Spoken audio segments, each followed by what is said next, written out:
To be honest, the corporate world can be rife with office politics. You've probably witnessed or maybe even experienced office politics yourself at some stage in your career. It's bad enough when co-workers engage in office politics, but when it's a leader, that's a whole nother problem. In this video, we're going to look at 7 office politics that leaders should never get involved in.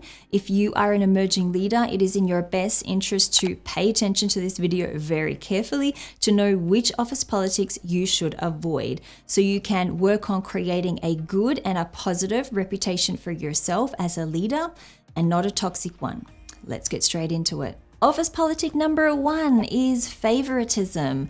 Favoritism is where you have 1, maybe 2 employees in your team whom you prefer, you like the best, and you give priority to them over others. You might give them all the high-profile projects, send them on the best training, listen only to their opinions, and never give recognition to anyone else in your team. Of course, you may have some people in your team who do perform better than others. They perform better in terms of efficiency, in terms of collaboration, meeting targets, and KPIs. I think it's completely normal that within a group of people, within a team, that some people do perform better than others. But as a leader, you can't let this interfere with the way that you treat the people in your team. You can't let this create favoritism in your team where you give priority to those people who are better performers and you completely forget and neglect the other people who do exist in your team. You might be asking yourself, why is favoritism bad? Well, favoritism is a big issue in leadership. Despite how covert or secretive you might think you're being by favoring some people over others in your team, when you do play this favoritism game, people do notice. And believe me, the people in your team, they do not like it. It can cause the favorites in your team to develop a big ego, which then influences and impacts how they interact with other people in your team. It can cause the other people in your team to resent the person who is the favorite, and it can cause them to resent you as well for having favorites in the first place. This dynamic that it creates in your team often leads people to put in less effort because they figure, well, what is the point of me putting in more effort? I'm not the favorite. I'm not going to get the recognition I deserve. So why should I put in that extra effort? What to do instead? As an emerging leader, how can you ensure that you don't have favorites and you treat everyone in your team equally? Well, I recommend that you lead with these recommendations in mind. Treat everyone in your team equally when you are asking for opinions, when you are delegating work, when you are sending people on training or giving out high priority projects. Make sure that you treat everybody in your team equally. This is the fair and the ethical thing to do. Clearly communicate what you expect people in your team to do. So if people in your team are underperforming, there's probably a reason for it. And maybe it's because you haven't clearly explained what you would like them to do. And the result is they're not meeting your expectations. Office politic number 2 is gossiping. Gossiping isn't an elegant habit to develop as a leader because the very act of talking with 1 or maybe 2 people in your team, possibly your favorites, about the affairs of another person in your team is distasteful and, quite frankly, immature. It's basically what high school kids do to make themselves look good in front of their peers and, in a way, to try and form a closer connection with them. But let me tell you, this doesn't work in high school and it certainly doesn't work in leadership. So let's talk about why gossiping is bad. Well, overall, it damages the trust that you have with the people in your team. It damages the trust that you have with the person you are gossiping about because they will no doubt hear at some stage that you are gossiping about them. And it also damages the trust that you have with the person you are gossiping to, because they're going to think to themselves, well, does my leader, does he or she gossip about me, talk about me that way as well? Don't get the reputation of being a gossiper because in leadership, it won't serve you well. Instead, if somebody comes to you with a private, confidential piece of information, don't spread it on. Keep it to yourself. It was given to you in confidentiality. It should stay there. If you catch people in your team gossiping about other people in the team or in the organization, Stop them. Inform them that gossiping will not be tolerated because it goes against the team's and the company's values. The third office politic is spreading rumors. You might think this is the same as gossiping, but it's slightly more cruel and malicious. Actually, it can be a lot crueler and a lot more malicious. Spreading rumors is where you make up an untruth about someone in your team and you tell everyone else in your team about it. It could be an over-exaggeration of a truth. I heard that Polly and her husband are getting a divorce.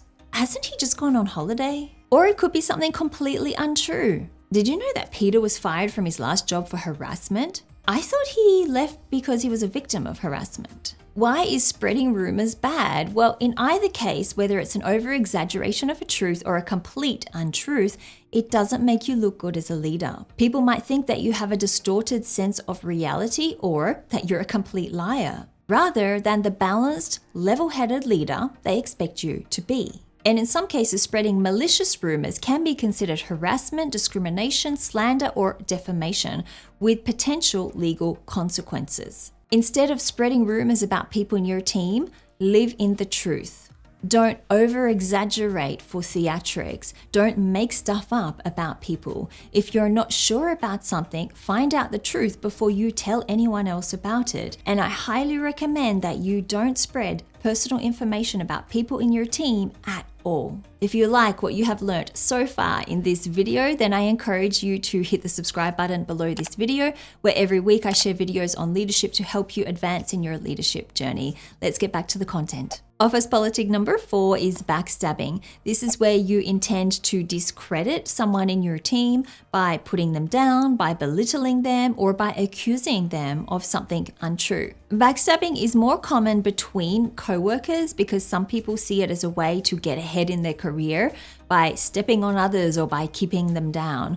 But backstabbing can happen in leadership too. You might steal the ideas of your team and take all of the credit. You might put the blame on someone else when a project goes wrong. Or you might fire a high-achieving, very smart, very intelligent employee simply because you feel threatened by them. Clearly, these are not things that a confident, well-adjusted leader would do, right? Let's talk about why backstabbing is bad. Well, backstabbing is bad because it makes people in your team hate you. It makes you look selfish and interested in your own career progression. And it makes you look insecure. So instead of backstabbing people in your team to try to get ahead yourself or make yourself look good, I encourage you to do this instead. Make your team look good. Because the thing is, when you are a leader of a team, when you make your team look good, when your team succeeds, you succeed as a leader as well, because you are in charge of them. You are the one responsible for them. So ultimately, you are the one who is pushing them to this success. Their success is your success. You need to own this, you need to grasp this, and you need to stop backstabbing as a way to get ahead in your career. Office politic number 5 is forming cliques. Now, a clique is where people stick together and they exclude other people from joining the group. Again, it's probably something you experienced in high school, especially if you weren't in the popular group. High school is one thing. Forming cliques has no place at work or in leadership. Why is forming cliques so bad, you ask, especially in leadership?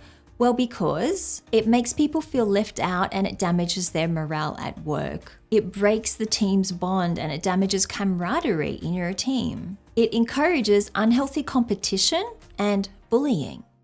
None of these things you want in your team or in the workplace. So rather than forming cliques where you make some people in your team feel left out, try this instead. Treat everybody in your team equally. Remind yourself of the individual strengths that each person in your team brings to the table, because believe me, everyone in your team does contribute something of value to your team. And make sure that you give everyone equal chance of contribution. No favoritism here. Give everybody equal chance to contribute in the team. Office politic number 6 is intentionally withholding information. Now you might ask, why would a leader do this, especially when they want their team to succeed? Well, sometimes a leader might intentionally withhold important pieces of information to prevent a team member from successfully completing a project because they want to fire them. They maliciously hinder the successful completion of the project because they want a good reason to let that person go. This is pretty malicious, I know, but it has happened to people in the corporate world. Why is this bad? Well, the biggest reason as to why intentionally withholding information from your team is bad is because it not only hinders one person's success, it hinders your whole team's success and ultimately your success, because as a leader, the team's success is your success. Instead, rather than intentionally withholding information so you can force someone to quit or get them fired, be truthful as to their future potential in the company. And in the case that they are underperforming, then you need to find out the reason as to why they're underperforming and work with them to find a solution. Office politic number 7 is blackmailing. This is where a leader might force an employee to do something in exchange for some kind of benefit. The thing you need to understand about blackmailing is there is a fine line between incentivizing or motivating people in your team and blackmailing them. I'm going to give some examples of blackmailing so you can understand how this could play out in the workplace. The leader knows an employee stole money from the company. The leader can blackmail that employee and force them to complete low-level work by threatening to turn them in. The leader has just written someone a bad performance review, but they threaten that they can revoke it if that employee gives them $1,000. These are a couple of examples of how blackmailing can play out in the workplace. If you have any more examples of blackmailing that you've heard about or maybe that you've witnessed or experienced yourself, let me know in the comments below. Why is blackmailing so bad? Well, I don't think I need to go into detail with everyone watching this video as to why blackmailing is bad for a leader to do. I think it's pretty obvious to everyone watching this video that it is definitely a type of behavior that leaders should never engage in. Never threaten your employees and never use threats as a form of motivation to get them to work better. If you want to learn how to motivate your employees, you need to find better ways to do that. A book I highly recommend you to read is called Drive by Daniel Pink. In that book, he goes through intrinsic motivators so you can understand how you can motivate different people in your team. Never, under any circumstances, should you encourage or force your employees into any type of illegal, immoral, or unethical behavior. It will catch up with you. Nobody will want to work with you, and you can lose your job as a leader. This video has been pretty dark, explaining the 7 office politics that leaders should never engage in. I want to shift the focus to something more positive and recommend you to watch this video right here, where I go into the top 7 habits of confident, poised, and elegant leaders. If you follow these habits, then you are sure to develop the reputation of being a positive leader and not a toxic one. If you did like this video, please hit the like button below. Don't forget to subscribe to my channel for more content like this every week, and I will see you next week in another video.